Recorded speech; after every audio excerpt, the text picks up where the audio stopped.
خدام الاحمدیہ کا ایک کام، بہت بڑا کام، خلافت احمدیہ کی حفاظت بھی ہے، اور اس کے لیے وہ عہد بھی کرتے ہیں۔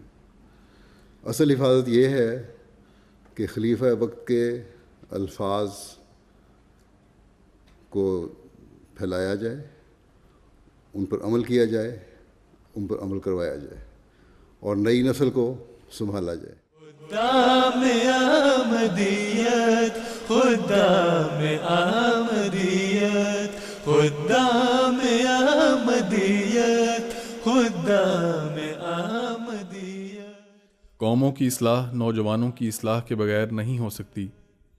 حضرت مصلح موعود صاحبزادہ مرزا بشیر الدین محمود احمد صاحب خلیفۃ المسیح الثانی نور اللہ مرکدہ نے عالمگیر غلبہ اسلام کے لیے جن عظیم الشان تحریکوں کی بنیاد رکھی، ان میں سے ایک اہم اور دور رس نتائج کی حامل عظیم الشان تحریک مجلس خدام الاحمدیہ ہے، جس کا قیام 1938 کو عمل میں آیا۔ حضور فرماتے ہیں، میری غرض اس مجلس کے قیام سے یہ ہے کہ جو تعلیم ہمارے دلوں میں دفن ہے اسے ہوا نہ لگ جائے، بلکہ وہ اسی طرح نسلاً بعد نسلاً دلوں میں دفن ہوتی چلی جائے۔ آج وہ ہمارے دلوں میں دفن ہے تو کل ہماری اولادوں کے دلوں میں دفن ہو، اور پرسوں ان کی اولادوں کے دلوں میں، یہاں تک کہ یہ تعلیم ہم سے وابستہ ہو جائے، ہمارے دلوں کے ساتھ چمٹ جائے اور ایسی صورت اختیار کرے جو دنیا کے لیے مفید اور بابرکت ہو۔ 31 جنوری 1938 کو حضور نور اللہ مرکدہ کی اجازت سے مجلس خدام الاحمدیہ کی بنیاد رکھی گئی، اور بعد ازاں 4 فروری 1938 کو حضور نے ہی اس کا نام مجلس خدام الاحمدیہ رکھا، اور آج یہ تنظیم دنیا کے ہر ملک میں خلافت کی رہنمائی میں پھیل رہی ہے۔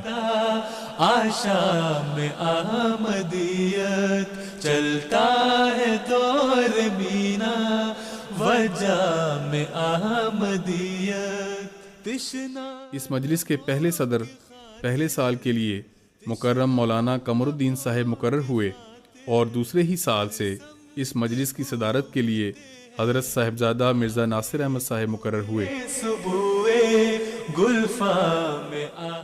ابتدائی سالوں میں حضرت خلیفۃ المسیح الثانی نور اللہ مرکدہ نے اس تنظیم کی صدارت بھی اپنے پاس رکھی تاکہ اس تنظیم کو مضبوط بنیادوں پر قائم کیا جا سکے۔ اس مجلس کے ہر رکن کے لیے ایک بیج بنوایا گیا، اس کا عہد تجویز ہوا، لائحہ عمل بنایا گیا، اور پھر 1939 میں جلسہ سالانہ کے موقع پر لوائے خدام الاحمدیہ بھی پہلی بار لہرایا گیا۔ 1940 میں ہر 15 سال سے 40 سال تک کی عمر کے نوجوان کا اس میں شامل ہونا لازمی قرار دے دیا گیا، اور یہ تنظیم خلفائے کرام کی نگرانی اور رہنمائی میں اپنے قدم آگے بڑھاتی چلی گئی۔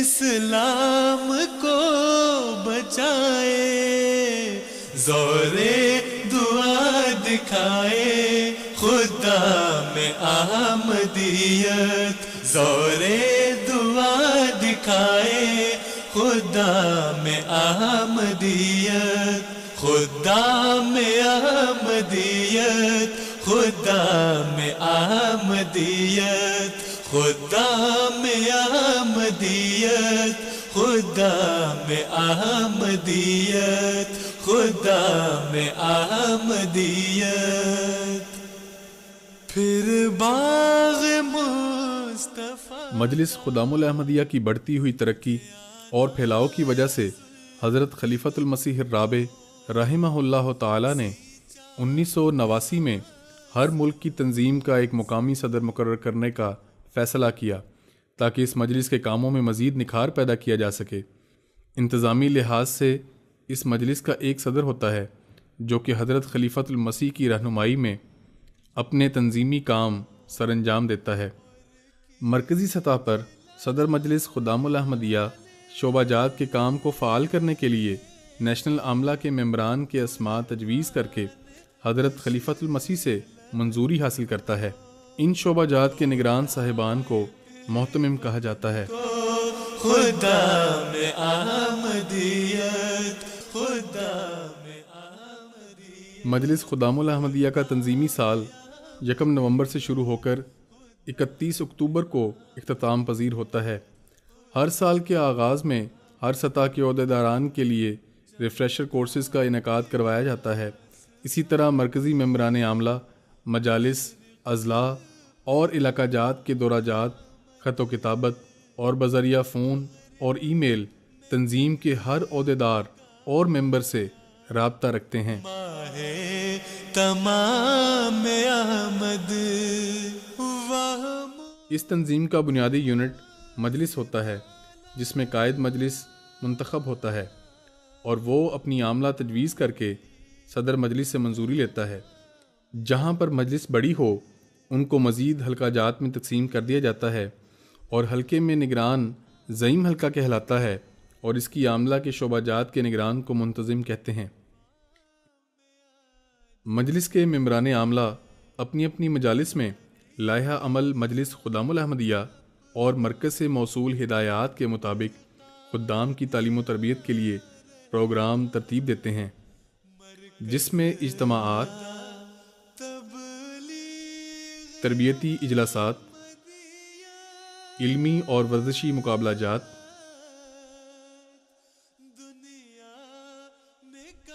صنعتی نمائش،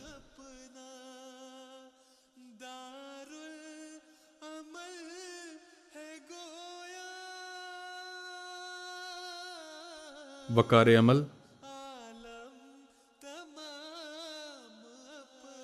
جلسہ یوم مصلح موعود، جلسہ یوم مسیح موعود، جلسہ یوم خلافت، سیمینارز اور دیگر تربیتی، تعلیمی اور تفریحی پروگرام ترتیب دیتے ہیں۔ اسی طرح خدام اور اطفال کی تعلیم و تربیت کے لیے رسالہ اور میگزین کا اجرا بھی کیا جاتا ہے۔ اسی طرح مطالعہ کتب کے لیے کتاب مقرر کر کے مطالعہ کے بعد ان کا امتحان بھی لیا جاتا ہے۔ اسی طرح حضور انور ایدہ اللہ تعالیٰ بنصرہ العزیز کے خطبات جمعہ باقاعدگی سے سننے کی تلقین مجلس خدام الاحمدیہ کے لائحہ عمل کی بنیاد ہے۔ مسیح دیکھو کب سے جگا رہا ہے گودے۔ اس نظام کو مزید مؤثر بنانے کے لیے قائد ضلع اور ضلعی عاملہ اور اسی طرح قائد علاقہ اور علاقائی عاملہ ہوتی ہے۔ مرکزی سطح پر خدام کی تعلیم و تربیت کے لیے سالانہ اجتماع اور سالانہ تنظیمی لائحہ عمل مرتب کرنے کے لیے مجلس شورا اہم پروگرام ہیں۔ اسی طرح مرکزی سطح پر سالانہ علمی مقابلہ جات اور ورزشی مقابلہ جات کا انعقاد بھی کیا جاتا ہے، جس میں اضلاع اور علاقہ جات میں پوزیشن حاصل کرنے والے خدام شامل ہوتے ہیں۔ اسی طرح مرکزی سطح پر صنعتی نمائش، سالانہ تربیتی کلاسز، ہائیکنگ، ٹورنامنٹس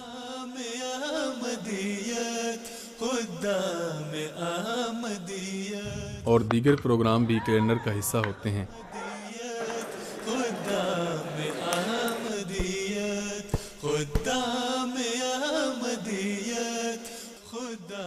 الغرض اس تنظیم کے فرائض میں نماز کی تلقین، درس و تدریس، غریبوں کی خبرگیری،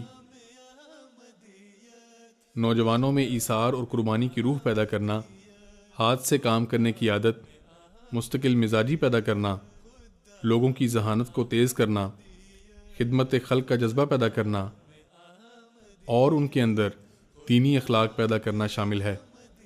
خلافت سے محبت اور اطاعت کا جذبہ اس تنظیم کی بنیاد ہے۔ ہمارے پیارے امام حضرت خلیفۃ المسیح الخامس ایدہ اللہ تعالیٰ بنصرہ العزیز فرماتے ہیں، خدام الاحمدیہ کا خاص طور پر یہ کام ہے کہ جب خلافت کے نظام کی حفاظت کی ذمہ داری ان پر ہے تو حفاظت اسی طرح ہے کہ اپنے نوجوانوں میں، اپنے بچوں میں یہ روح پیدا کریں کہ تم نے خلیفہ وقت کی باتوں کو سننا ہے اور ان پر عمل کرنا ہے، اور یہی حقیقت ہے جو خلافت کی حفاظت کا اہل بناتی ہے، ورنہ اس کے علاوہ سب باتیں ہیں۔ بس میں دعا کرتا ہوں کہ اللہ تعالیٰ آپ لوگوں کو توفیق عطا فرمائے کہ حقیقی رنگ میں خلافت کی حفاظت کرنے والے ہوں اور خلیفہ وقت کے حقیقی مددگاروں میں سے ہوں، سلطان نصیر ہوں، اور خلافت احمدیہ کا جو ادارہ ہے اس کی حقیقی رنگ میں حفاظت کرنے والے ہوں، اور وہ یہی ہے جیسا کہ میں نے کہا کہ خلیفہ وقت کے الفاظ پر عمل ہو اور عمل کروانے کی کوشش ہو اور اس کو پھیلایا جائے۔